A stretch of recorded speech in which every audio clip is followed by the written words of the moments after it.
पण आम्ही जायच्या अगोदर एकनाथ शिंदे पहिल्या मदतीचे ट्रक गेले, मदत गेली, नंतर हा एकनाथ शिंदे गेला. ही आमची पद्धत आहे. पूरग्रस्त भागामध्ये साथीचे आजार पसरू नये म्हणून स्वच्छता मोहीम घेतली आहे. डॉक्टरांच्या टीम गेल्यात, त्या ठिकाणी डॉक्टर पाठवलेत आपल्या सर्व बळीराजाच्या आरोग्याची तपासणी करायला, त्यांना मदत करायला. काही लोक हात हलवत गेले आणि तोंड वाजवत परत आले आणि आमच्यावर टीका करताय. तुम्हाला काय अधिकार आहे? आणि म्हणून मी एवढंच सांगतो की दौरे यांचे म्हणजे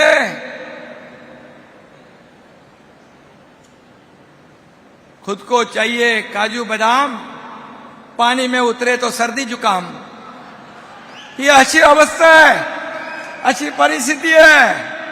आणि मग आता पण मला कोणीतरी फोन केला होता, रामदास भाईनी बघितलं ते सगळं चित्र तिथलं.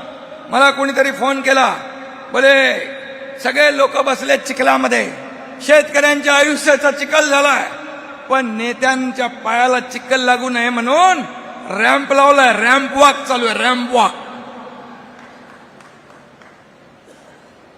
अरे सर्वसामान्य माणूस हाच आपला केंद्रबिंदू आहे.